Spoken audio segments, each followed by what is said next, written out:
Esta é mais uma produção do Grupo Socorrista Itaporã. Abra seu coração e se ligue com Jesus. Boa noite a todos, sejam todos muito bem-vindos nessa casa de amor, de luz. Para quem não me conhece, meu nome é Maria e a gente vai conversar um pouquinho hoje. O tema da palestra é Nutrição da Alma, o verdadeiro pão da vida. É baseado no capítulo 29 do livro A Busca do Melhor, de Hamed, e o título da lição é também O Pão da Vida. Vamos lá, tem bastante reflexão, vou tentar ser bem objetiva, porque mexeu bastante comigo também. Essa lição, Hamed começa com essa frase: nem só de pão vive o homem, mas sobretudo da palavra de Deus. E quando a gente começa a pensar nessa reflexão, é muito importante a gente entender o que é a vida para nós que já escolhemos uma compreensão espiritual. Porque na biologia a gente aprende o quê? Que viver é nascer, crescer, se reproduzir e morrer, certo? Só que quando vem o Cristo, ele fala assim para a gente: eu vim para que tenham vida e vida em abundância. Então ele não está falando dessa vida meramente terrena, de nascer, viver, crescer, se reproduzir e morrer. Porque isso nós faremos, já fizemos e continuaremos fazendo inúmeras vezes, em muitas e muitas encarnações. Quando ele fala da vida no olhar espiritual. E o que é a vida no olhar espiritual? É aprender, é crescer, é se transformar, é se conhecer, é cair e levantar inúmeras vezes. E viver em abundância porque a gente entende que essa vida é eterna. E que o que a gente vê aqui na matéria é um pedaço bem pequenininho, muitas vezes incompreendido, mas que faz sentido para o nosso crescimento. Então, tudo que eu vou trazer aqui para a gente hoje precisa ser visto nesse olhar. Porque se vem alguém materialista, vai olhar e vai falar assim: ela é louca. Jesus, então, mais louco ainda. Porque a gente vai falar de transformações que nos pedem esforço e que o mundo puramente material não compreende. E aí a gente vai entendendo. E eu adoro isso, porque eu sou apaixonada pela doutrina, apaixonada. Porque eu acho que a doutrina explica tudo, ela é lógica. Quando vem o Cristo, há 2000 anos atrás, ele já vinha de um projeto espiritual de muito cuidado com a humanidade. Emmanuel conta, no livro A Caminho da Luz, que quando a Terra, nosso planeta Terra, foi formado, Jesus já estava lá, como espírito crístico, que auxiliou na criação do planeta. Então, tudo que a gente vive, esse planeta maravilhoso que a gente tem, o céu, o mar, as montanhas, as águas, foi idealizado por uma mente co-criadora, que é o nosso Cristo, que é Jesus Cristo. E é esse Jesus que, vamos se dizer assim, com muito amor, comanda esse projeto espiritual. E esse projeto espiritual começa lá atrás, com Moisés, que vem ensinando para a gente, se fortalece na vinda do Cristo, que vem exemplificar numa vida que não tem nada que desabone esse espírito de muito amor, e depois nos presenteia com a doutrina espírita, porque a doutrina, ela é o consolador prometido por Jesus. Quando ele está lá com seus discípulos, e ele já está muito próximo da crucificação, e os discípulos começam a ficar tensos com aquela situação, ele fala: eu os enviarei um consolador prometido, que irá explicar tudo ou mais que eu não pude explicar agora. E esse consolador está lá no Evangelho segundo o Espiritismo, é a doutrina espírita. E por que eu estou falando isso? Porque somente entendendo esse projeto espiritual do que nós fazemos parte, toda a nossa reflexão vai fazer sentido, tá? Porque na lição, ele vai falar bastante de alma e corpo. Tá? E eu acho que a gente precisa entender os conceitos para entender o que muda na nossa vida. Quando a gente fala de alma, no entendimento da doutrina, e Kardec é muito fiel a isso nas perguntas dele, a alma é o espírito encarnado, certo? Então, o que ele traz para a gente? Nós somos espírito, o espírito não tem forma, o espírito é uma força sublime, a centelha divina, é a criação mais fiel de Deus, e a alma é a forma que nós recebemos quando nós vamos encarnar na matéria. Então, nós temos a alma e nós temos o corpo físico aqui, que a gente toca, certo?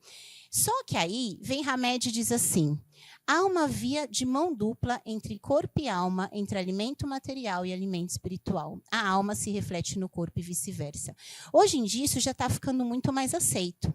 Até quem não é espírita, até a ciência já vem percebendo que se a gente não olhar para a alma, se a gente não olhar para o espírito, a gente não vai entender o nosso corpo. Como que certas curas acontecem? Por que que a gente adoece? Porque a gente é muito mais que o corpo. E o corpo, na verdade, é uma roupa que a gente veste para vir para o bom combate. E a maneira como a gente desempenha a nossa vida vai refletir nessa roupa, nessa roupagem. E aí, na lição, ele vai trazer mais um pouquinho. Lá no Evangelho, isso está lá no capítulo 17, ele diz que a alma e o corpo precisam buscar um equilíbrio para ajustar as aptidões necessárias. Quando a gente fala desse equilíbrio, é o seguinte: no meio do conhecimento espiritual, a gente sempre vai para o 8 ou para o 80, né? Então, tiveram muitas frentes religiosas que começaram a descuidar do corpo. Vamos viver só do espírito, só de luz. Tem sentido? Se não fosse para a gente cuidar do corpo, a gente não teria o corpo. O corpo é a matéria que Deus nos fornece para o nosso aprendizado. Quando você tem lá seu filho e você dá o material escolar, você quer que ele cuide do material escolar ou não? Pelo amor de Deus, porque está muito caro, né? É a mesma coisa. O nosso corpo é o material escolar que Deus nos fornece para o nosso aprendizado do espírito. Então, nós precisamos, sim, cuidar do nosso corpo. Mas basta cuidar do corpo? Não, porque o corpo está o tempo todo interagindo com a alma. E se eu não entender como minha alma funciona, meu corpo começa a pedir socorro. Não pede? E aí a gente adoece fisicamente, a gente adoece mentalmente, e é a alma pedindo para ser vista, para ser olhada. Aí, eu vou fazer o seguinte. Eu vou fazer um convite à autoobservação, mas a gente precisa fazer um combinado, tá? Antes desse convite. Todos nós, encarnados, ou a maioria de nós, a gente traz com a gente um chicotinho. Vocês conhecem o chicotinho? O meu deve ser cor-de-rosa. O que é o chicotinho? É aquele chicote que toda vez que a gente descobre algo sobre nós que a gente não gosta, o que a gente faz? Se chicoteia, né? E aí, a gente cresce? Não. Então, em tudo que eu vou trazer essa noite, eu queria do fundo do coração que a gente deixasse o chicotinho no chão. Para a gente se olhar com amor, para a gente se auto-observar. Porque se a gente não se auto-observar, a gente não cresce. E a culpa, ela aprisiona. Se a gente ficasse chicoteando, a gente cresce. Imagina se Pedro, depois de ter negado Cristo 3 vezes, ficasse o resto da vida dele se lamentando. Ele teria se tornado o maior apóstolo que nós tivemos, a rocha do Evangelho? Não. Então, a gente precisa guardar o chicotinho, certo? E aí vem uma pergunta. Será que a gente, hoje em dia, está conseguindo esse bendito equilíbrio entre o corpo e a alma? O que vocês acham? Tá difícil, né? E aí eu vou trazer algumas reflexões, gente, modernas, tá? Porque a gente precisa olhar para o nosso mundo hoje. Senão fica difícil, senão fica distante, senão parece uma teoria que não cabe no meu dia, na minha vida. Se vocês pesquisarem na internet, isso eu ouvi numa palestra, achei super interessante e fui pesquisar. Brain rot. Essa palavra ela foi definida pelo dicionário Oxford como a palavra do ano de 2024. Por quê? Porque essa palavra, numa tradução literal, ela significa deterioração cerebral. E o que eles começaram a perceber? Que nós, hoje, é que a imagem ficou pequenininha, mas todo mundo aqui tem celular, certo? Quanto tempo a gente gasta no celular durante a semana? Vocês já tiveram a coragem de olhar? É muito tempo, né? E aí eles começaram a perceber, né, cientistas, e aqui eu não estou falando da parte espiritual, que o consumo excessivo de conteúdo superficial e de baixa qualidade está fazendo o quê com o nosso cérebro? Atrofiando, diminuindo. E a gente está percebendo isso, quem trabalha com criança e com adolescente, isso vai ficando muito claro, como eles estão com dificuldades, às vezes, de resolver problemas básicos do dia a dia. Por quê? Porque isso está acontecendo. Então, esse fenômeno do brain rot é um indicador de algo na nossa sociedade que a gente precisa olhar nessa situação da alma e do corpo. E aí eu vou trazer, gente, o espiritismo, ele é tão atual, por isso que eu falo que é projeto. Se a gente não entender que o espiritismo é um projeto, nada disso faz sentido. Porque quando a gente pega lições de André Luiz, de Emmanuel, que foram psicografadas pelo Chico lá em 1940, 1950, você fala assim, meu Deus, eles falaram do futuro. eles vieram do futuro falar para a gente, porque tudo que eles trouxeram lá atrás é exatamente o que está acontecendo agora. E aí André Luiz vai falar num livro, numa mensagem chamada Convite ao Pensamento, o seguinte, ele fala assim: o materialismo inventou máquinas capazes de sustentar o mínimo esforço físico para o homem na Terra, mas não lhe suprimiu as aflições do espírito. Se a gente pensar no trabalho físico, vou pensar no mundo feminino, vamos dizer assim, mulheres, vocês me ajudem, tá? Pensa na avó de vocês, ou pensar na minha. Minha avó teve, que eu lembre, 12 filhos, né? Não tinha máquina de lavar, não tinha geladeira, não tinha máquina de lavar louça. Imagina o trabalho que ela tinha para lavar roupa, fazer comida, conservar alimento, há o quê? 80, 90 anos atrás, né? A tecnologia ajudou a gente? Nós, mulheres, hoje, a gente reclama, mas é igual? Não. Hoje a gente tem uma série de coisas que nos ajudam a ter menos esforço físico. Mas a questão é, a gente está mais leve? A gente está menos aflito? Por quê? Olha lá, ele está falando. Porque o materialismo conseguiu suprir a parte material, mas não consegue suprir a parte espiritual, emocional. Estão entendendo? Aí que a gente vai pensar mais um pouquinho. Tem outra lição que está no livro Amigos, do Emmanuel, que chama Assunto de Paz. E, gente, eu coloquei o ano porque eu acho isso fantástico. Essa mensagem foi psicografada em 1979. Eu estava lá do outro lado, lá no plano espiritual. Devia estar planejando minha encarnação, que eu sou de 83, alguns aqui também. 79. Olha o que o Emmanuel trouxe para a gente. Ele fala assim, eu trouxe só uns trechinhos, tá? De certo modo, ser-nos lícito considerar na Terra de hoje, o de hoje era 79, mas eu acho que ele estava falando de 2025, a era da velocidade. Então, em toda a lição, ele vai falar, olha, daqui para frente, cada vez mais vai ser mais rápido. Aquela carta que a gente mandava e demorava para chegar, vai ser muito rápido, você vai mandar num instante. Aquela viagem que eles faziam a cavalo e demorava, você vai fazer em horas. E aí ele coloca, isso induz o homem a estabelecer determinado critério de pressa na execução de quase todas as tarefas que lhe dizem respeito. A gente vive com pressa? Vocês vivem com pressa? Eu vivo com pressa. É uma coisa que eu me controlo muito, porque eu falo, meu Deus, eu queria não viver com tanta pressa. Mas a gente vive com pressa. Agora a gente pensa, como que a gente vive com tanta pressa se a gente está na era da velocidade? Não é estranho? A gente tem tanta coisa para nos ajudar e parece que a gente se perdeu. A gente está mais atrapalhado, está mais angustiado, parece que mais atrasado em tudo que a gente tem para fazer. Parecia que a minha avó, com 12 filhos, sem ter máquina de lavar roupa, tinha uma vida mais tranquila que a minha. Que loucura, não é mesmo? Mas o Espiritismo explica. Vamos lá. Ou faz a gente pensar. Um outro termo que eu ouvi esses dias, que eu sou muito curiosa, adoro ouvir palestra e entender.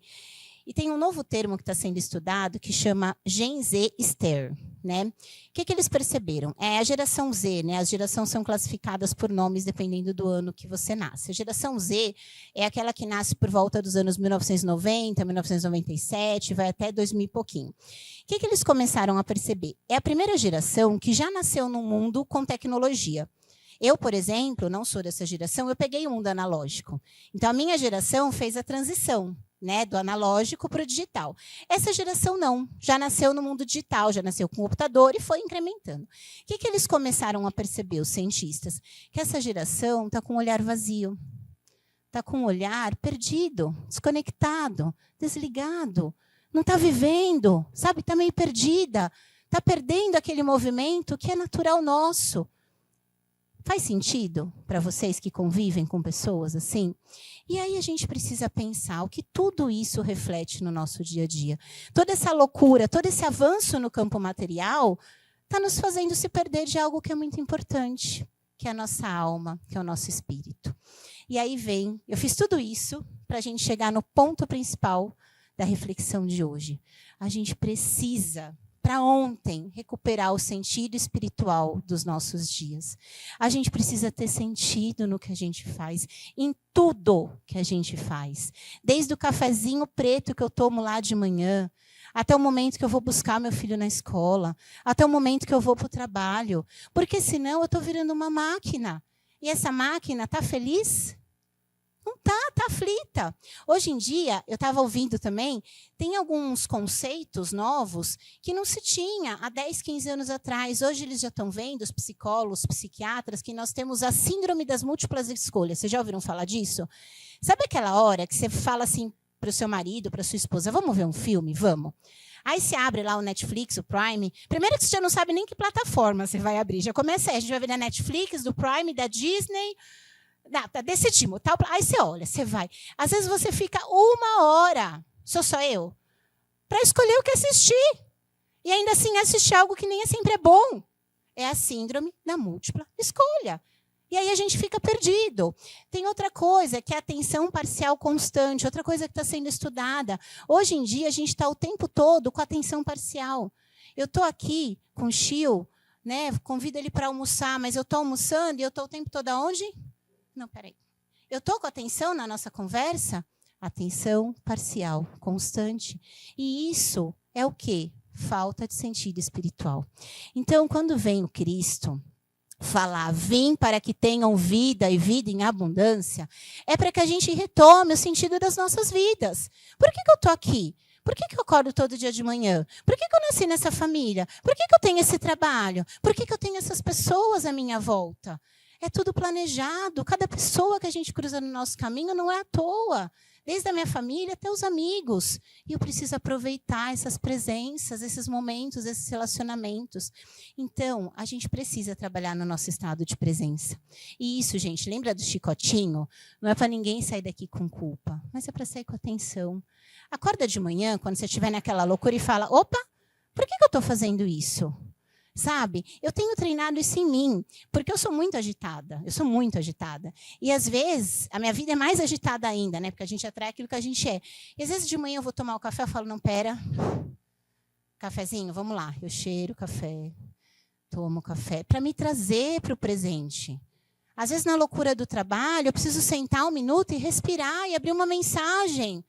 Sabe? Porque senão a gente enlouquece. E aquilo que deveria ser aprendizado para o meu espírito, vira, sabe o quê? Nada. Nada. Porque viver por viver não nos transforma. O que nos transforma é viver com o sentido de viver. E aí a gente precisa do estado de presença. A gente precisa da consciência da gente. Tem uma frase que diz assim, não sei de quem que é, gente, me perdoem. Quem não governa a si mesmo é governado por outros ou por algo. E a gente está se deixando ser governado. A gente está se deixando ser governado pela tecnologia, pela loucura do mundo, pelo estresse, às vezes, das pessoas. E quando Cristo vem e fala, vós sois deuses, é assim, toma a parte que te cabe. Assume o governo da sua vida. Porque senão, sabe o que acontece? A gente vira um camaleão, mas não no bom sentido. Então, eu não tenho governo de mim. Se eu chego perto dele e ele está feliz, alegre, eu fico feliz e alegre. Se eu chego perto do outro, o outro está com raiva, estressado, eu fico com raiva, estressada, porque eu não tenho governo de mim. E quem pode retomar esse governo? Somente a gente. Os mentores, eles vêm, eles nos inspiram, eles devem gritar no nosso ouvido loucamente. Mas se a gente não entrar no nosso estado de presença, a gente se perde. E aí vamos pensar mais um pouquinho. Já que estamos falando de alimentos e de pão, né? E para o Cristo o pão é muito significativo, né? O Cristo usou muito o pão como símbolo de vida. A gente tem aqui uma imagem de 2 pães. Vocês escolheriam o pão, na visão de vocês, da esquerda ou da direita? Da esquerda, não tem a menor dúvida. Né? Se a gente fosse no mercado, numa padaria, a gente escolheria o pão da esquerda. Mas olha o que a gente faz na nossa vida. Sem o chicotinho, tá? Vamos lá. É para ter atenção e presença, mas não culpa, tá? Aí eu vou no Instagram, nas redes sociais, e eu me perco, às vezes, 1 hora nas notícias negativas e sensacionalistas. Sendo que eu podia ir atrás de notícias transformadoras. E elas aparecem mesmo sem a gente querer, não é? Às vezes eu estou na rede social, lá zapeando, e de repente aparece assim, fulano se separou de ciclano, e eu não sei nem quem é fulano, nem quem é ciclano. Eu não sei por que aquilo aparece para mim. Mas aparece. E, às vezes, a curiosidade fala mais alto, né? Você fala, deixa eu ver, o que será que aconteceu, né? Pronto, peguei o pão embolorado, né? É atenção. Leituras e conversas sobre vidas alheias. Gente, vamos ser bem sinceros. Todo mundo aqui adora falar da vida do outro, né? A gente tem essa característica humana, vamos dizer assim, né? Mas começa a observar como a gente fica depois que a gente tem uma conversa sobre a vida dos outros. Sabe por quê? Espiritualmente, a gente adentra aquele campo. Então, você está lá numa conversa e começa a falar da pessoa, falar da pessoa, falar da pessoa. Você acha que a energia da pessoa vai para onde? Para a gente. Aí a gente sai bem da conversa? Não, a gente sai cansado, carregado, às vezes com raiva, às vezes triste. Vamos trocar por leituras e conversas edificantes, que nos transformem. Outro dia, eu fui almoçar com um casal de amigos, que é mais amigo do meu marido do que meu, né? Eles são mais do lado dele, mas a gente foi almoçar. E eu não sei, são pessoas que também têm uma busca espiritual da vida, embora não sejam espíritas, e a gente passou um almoço inteiro falando de questões da vida. E foi muito legal. E eu voltei daquele almoço, eu falei para o meu marido, puxa vida, como é legal a gente sair e conversar sobre coisas boas. A gente volta renovado, aquilo nos abastece. Por quê? Porque alimenta a nossa alma, ao contrário das outras conversas, que sugam a nossa energia, né? Entretenimentos rasos, é o brain rot, né? Aquilo que não me acrescenta. E, gente, isso é escolha. Isso é escolha. É como eu preencho meus dias. Que a gente torne os nossos momentos enriquecedores, com pessoas que nos preencham, que nos façam bem, que nos acrescentem, que compartilhem da nossa visão espiritual, não religiosa, espiritual. É diferente, percebe? Porque a pessoa pode ser de outra religião, mas ela está buscando o mesmo que eu, em espírito, em vida, né? Tédio ou desânimo. Na minha época, acho que aqui eu vou poder falar isso, porque quando eu falo na mocidade, eles ficam olhando com cara de quem não entendeu. Tinha um personagem, eu não lembro o nome, acho que era Harley, que ele ficava assim, ó céus, ó vida. Lembra? Eu assistia.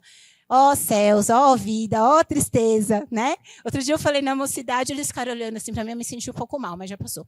Superei. Tive que explicar o que era, mas tudo bem.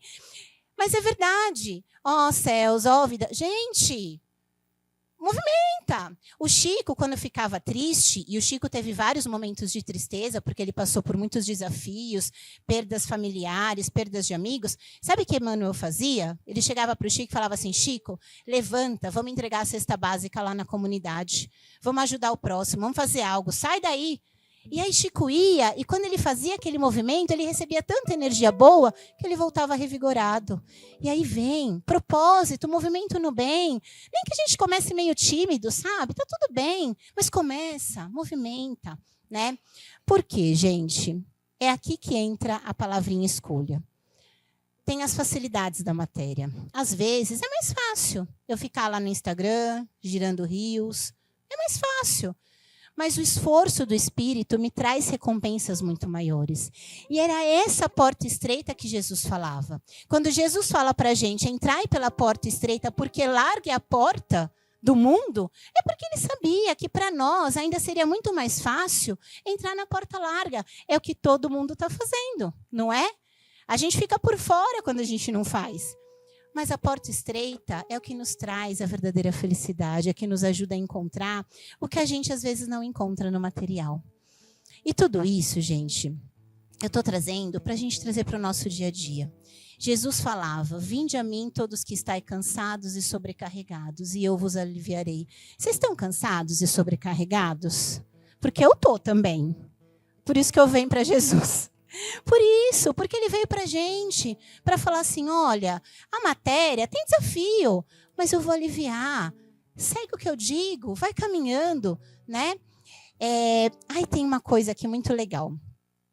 Imagina que vocês, por sorte, um amigo de vocês ganhou na loteria e te dá uma grande quantia em dinheiro. O que você faz com esse dinheiro? Você sai dando assim? Você acorda de manhã e dá para um, dá para outro, deixa... Vocês fariam isso? De verdade, vai, não vamos ser hipócrita, né? Vocês não iam fazer. A gente ia guardar um pouquinho, né? Ia guardar o pé de meia, não ia? Lógico que ia, né? Mas por que a gente faz isso com a nossa energia? A nossa energia é o que a gente tem de mais precioso. Precioso, é tesouro. E a gente desperdiça. A gente deixa ela ir nas situações mais cotidianas, porque a gente não se observa, porque a gente não percebe aonde ela está indo. Por isso que o Cristo traz a gente para a autoconsciência. Eu preciso ver, eu preciso entender o que está acontecendo. E aí eu vou trazer aqui 2 pontos que drenam muito a nossa energia e formas da gente alavancar. Tem algo que deixa a gente com energia bem baixinha. Sabe o que é? É o personagem. Como é que é o nome, Sol? Do personagem que eu falei? É o hard. É a lamentação. Ó céus, ó vida, ó tristeza. Cada frase dessa, a energia vai saindo. Qual que é o movimento contrário da gente? Ver o lado bom da vida. Gente, a vida vai ter desafio mesmo. Se não fosse para ter desafio, a gente nem estava aqui. É escola, é prova e expiação. Vai ter dia bom, vai ter dia difícil, vai ter trabalho, vai ter vontade de chorar, mas sempre tem o lado bom, sempre. Tem uma historinha do André Luiz. Vocês já ouviram falar do André Luiz? O André Luiz é aquele espírito que psicografou Nosso Lar, já tem até filme, o filme é maravilhoso. E o que acontece? O André Luiz, ele era um espírito que não tinha uma formação espiritual. Então, quando ele desencarna, ele fica um tempo nos planos mais inferiores, até que ele é resgatado pelos mentores e vai para o Nosso Lar, que é a colônia espiritual. E Nosso Lar é uma colônia de transição, é um pronto-socorro espiritual. E lá ele começa a aprender um pouco sobre a vida. Ele está lá se recuperando, porque o desencarne dele tinha sido por algumas doenças físicas, e isso foi para a alma dele, foi para o corpo espiritual dele. E um dia, o mentor chega e fala assim, e aí, André Luiz, você está melhorzinho? Pronto, para quê? André Luiz começa a se lamentar. Ah, estou tentando, mas eu sofri tanto, eu passei por isso, eu passei por aquilo, você não imagina como foi difícil a minha vida. E André Luiz fica lá, só falando de tudo que ele tinha sofrido. O mentor ouve quietinho, faz o curativo, cuida. Depois que ele termina toda aquela lamentação, o mentor fala assim para ele, André, você deseja a cura espiritual? Aí André Luiz fala, sim. Ele fala, então, pare de falar tanto de si mesmo. Para de se lamentar. Você está aqui, você foi socorrido, você está entre amigos, é vida nova. Ânimo, meu filho, vamos para frente, bora. Aí André se sente envergonhado. E aí ele faz a pergunta de novo. E aí, André, você está melhor? Aí ele responde, sim, com a bênção de Deus. Esse movimento não quer dizer, gente, pelo amor de Deus, que a gente não precise falar das nossas dores e dos nossos desafios. É muito bom desabafar com um amigo, fazer uma terapia, cuidar da gente. Mas o problema é quando essa lamentação se estende e a gente deixa de perceber as coisas boas da vida. Aí a nossa energia faz assim, ó, passa. E a gente fica mais cansado. E percebe que é uma bola de neve? Aí parece que é um ciclo sem fim, porque eu não consigo sair daquele fluxo, né? E aí tem outro ponto. Valorizar a boa parte do outro. Gente, eu acho Deus, assim, além de perfeito, muito misericordioso. Porque ele nos coloca no meio mais próximo da nossa evolução. Eu citei até um exemplo ontem, conversando com uma turma. Quem aqui já foi jantar, almoçar, com um grupo de amigos do cônjuge, da esposa, do marido, enfim, do namorado, da namorada. E aí, no meio da janta, do almoço, começaram a falar do assunto deles. E a gente fica boiando. Já aconteceu? Sei lá, seu marido trabalha com TI e você não. Aí, de repente, no momento da janta, começa um assunto de TI que você não está entendendo nada. Aí você fica assim, meio perdido, assim. Você fala, nossa, não tem nem como eu opinar, né? É desagradável, não é? Você fica meio... Imagina espiritualmente se a gente vivesse entre espíritos puros. Como a gente ia se sentir? Não ia ter nem assunto, porque para reclamar do tempo, eles não iam reclamar junto. Porque eles já são espíritos puros, né? Eles não reclamam, porque o nosso principal assunto é reclamar o tempo. A gente ia ficar por fora. Então, o que Deus faz? Nos coloca num ambiente evolutivo com espíritos com evolução próxima.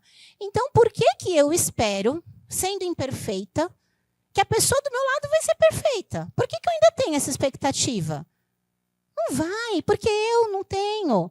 E é por isso que a gente precisa da compreensão, de olhar a boa parte. Porque da mesma forma que nós temos as nossas falhas e nossos pontos de melhoria, todos nós já temos a nossa luz. E as nossas conquistas espirituais? Afinal de contas, já somos espíritos em processo, certo? Então, gente, quando a gente se move na vida sempre olhando o lado negativo, isso suga a nossa energia. Por quê? Porque eu me conecto naquilo que eu valorizo, né? O outro tem a luz e a sombra dele. Se eu só olho a sombra dele, com qual parte eu vou me conectar? Sombra com sombra, aí fica pesado. Agora, se eu tento, mesmo com todas as situações desafiadoras da convivência, olhar para a luz dele, eu conecto a minha luz e aí a gente sobe junto. Não quer dizer que a gente não vá se posicionar, dependendo da situação, é necessário colocar aquilo que a gente sente, os limites estão necessários nas relações, mas, de modo geral, o nosso olhar precisa ser para a luz, não para a sombra. Senão a gente fica baixinho. Né? Tem uma situação que eu achei muito legal, até perguntei se eu podia compartilhar, de uma amiga da mocidade. A gente outro dia estava conversando num estudo, e ela trouxe a seguinte situação. Ela falou assim para mim: nossa, Má, ela trabalha numa empresa grande, e ela foi convidada a participar de um jantar com o pessoal do trabalho, onde estava, inclusive, o CIO da empresa. Então, é aquela situação meio formal, né? Não é um entretenimento, é um trabalho fora da empresa. E ela disse que sentou numa mesa, e aí todo mundo começou a malhar uma menina, que não estava presente, óbvio. Começaram a falar de uma menina da empresa. Falar. E ela falou: Má, eu comecei a me sentir tão mal, porque eu já não quero fazer parte disso. Né? Já não é algo que eu não quero doar minha energia para isso. Não quero. E aí ela não podia sair, porque era um jantar de trabalho. Ela chegou e pensou assim, ela disse que ela fechou os olhos, fez uma prece e só disse para ela mesma: eu não quero fazer parte disso.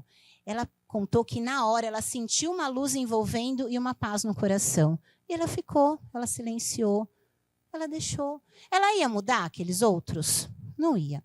Se ela se posicionasse naquele momento contra, será que ela seria bem recebida?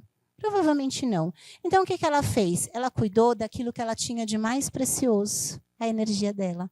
Quando ela falou mentalmente, em espírito, eu não quero fazer parte disso, aquilo passou, né? Então, gente, quando a gente fala de nutrição para a alma, a gente está falando desse olhar para a gente, para a nossa vida. Eu vou trazer aqui, já para ir fechando, mais um trechinho de Nosso Lar. Tem um capítulo 18, que chama, inclusive, Amor, Alimento da Alma, onde André Luiz vai aprender um pouquinho sobre a alimentação no mundo espiritual. E lá eles ainda se alimentam, porque, como eu falei, Nosso Lar é uma colônia de transição, é um pronto-socorro espiritual. Então, eles se alimentam de sopas, de frutas, mas lá ele aprende que os espíritos mais elevados já não precisam do alimento material. E sabe por quê? Olha que bonito. Ali falam para ele, a alma em si se nutre de amor. Quanto mais nos elevamos no plano da criação, mais extensamente conheceremos essa verdade. Então, o que nutre a nossa alma é a vida com amor. E eu não estou falando isso de forma piegas, de forma de livro de autoajuda, mas de entendimento espiritual, de sentido, que só amando o que eu faço, aquele momento vai ser valioso para mim. Senão não tem sentido, não tem aprendizado. Percebem? E aí ele acrescenta: o homem encarnado, olha que lindo, saberá mais tarde que a conversação amiga, o gesto afetuoso, a bondade recíproca, a confiança mútua, a luz da compreensão e o interesse fraternal, patrimônios que se derivam naturalmente do amor profundo, constituem sólidos alimentos para a vida em si. A gente já não sente isso? Quem nunca chegou aqui no Itaporã e foi abraçando as pessoas e se sentiu reenergizado? Quantas vezes a gente chega aqui, encontra um, encontra outro, abraça, e aquele carinho verdadeiro, aquele gesto afetuoso, de repente, você que estava cansado de um dia de trabalho, se vê energizado e nem tomou o passe ainda. Por quê? Porque é o alimento da alma, é o alimento da troca, é o alimento do contato, do sentido que a gente precisa resgatar. E aí, a minha proposta para a gente, essa semana, é que a gente busque, além do sentido, fazer o que a gente faz com amor. É exercício. No começo é exercício, depois se torna automático. E eu vou colocar aqui algumas coisas simples que a gente pode colocar no nosso dia a dia. Quem aqui não tem um bichinho de estimação? Se não pega emprestado de alguém, né? Você olha para aquele bichinho, dá uma cheirada, faz um carinho. Aquilo nutre a gente. Tomar um sol no rosto, Sabe, coisa rápida, você está caminhando na rua, olha para o sol, sente o sol tocar sua pele. Uma leitura que nos traz mensagens de luz, que nos traz um novo olhar. Eu coloquei o IP amarelo, porque agora está na moda. Se bem que eu vi que isso revela a idade. Eu vi um post ontem, eu até postei. Você sabe que ficou mais velho quando você para na rua para tirar foto de IP. Eu estou parando. Fiquei um pouco... Estou vendo que não tem jeito. Mas é verdade. Às vezes você está lá na correria, no carro. De repente você vê aquele pé, você fala, cara, que lindo. Aquilo te nutre espiritualmente, alimento para a alma, né? Brincar com a família, sabe? Ter momentos descontraídos, leve, sem muita preocupação. Ajudar alguém. Gente, a lei de Deus é tão perfeita que ela não deixa a gente ser altruísta. Não deixa. É impossível ser altruísta. Porque quando você tenta fazer o bem para o outro, você ganha mais. É muito interessante. Quantas vezes você fala, não, hoje eu vou fazer um trabalho voluntário, vou ajudar, tal. Você que sai reabastecido. Quantas pessoas que eu já atendi aqui em entrevista, que eu saio melhor que a pessoa. Porque eu falo, nossa, você me ensinou, eu aprendi nessa troca, na tua vivência. É muito interessante. É a lei de Deus perfeita, né? A gente ouve músicas, ouve palestras. Gente, a gente falou da tecnologia, mas assim, a tecnologia ela é um instrumento. Tem muita coisa boa na internet. Tem muita coisa boa. Mas a gente precisa saber escolher. Tem palestras maravilhosas. Hoje a gente chega e ouve a hora que a gente quer. Conversar com uma amiga, com um amigo, com uma pessoa que a gente tem carinho. Fazer uma oração. Mandar uma mensagem para alguém que a gente ama, para alguém que a gente se preocupa. Tudo isso, gente, são formas simples da gente se nutrir com amor. E é esse o convite. Não é tão complicado, não é? Mas a gente complica. A gente complica porque a gente está deixando o mundo tomar conta. Porque a gente se esqueceu de se governar e está deixando o mundo governar a gente. Vamos assumir a nossa vida. Vamos falar, não, pera lá, eu sou espírito eterno. Se o que eu estou fazendo não está tendo sentido espiritual, não está tendo amor, então é tempo perdido. É tempo perdido. E não precisa. Vamos colocar amor, vamos exercitar, nem que a gente pare e fale, opa, volta, né? Rebobina a fita, volta de novo, vamos fazer novamente. Tá? É esse o convite. E eu queria finalizar a palestra de hoje, peço até desculpas pelo tempo, eu me empolgo, com uma história de um espírito que, para mim, pessoalmente, é o maior exemplo de amor vivido depois de Jesus.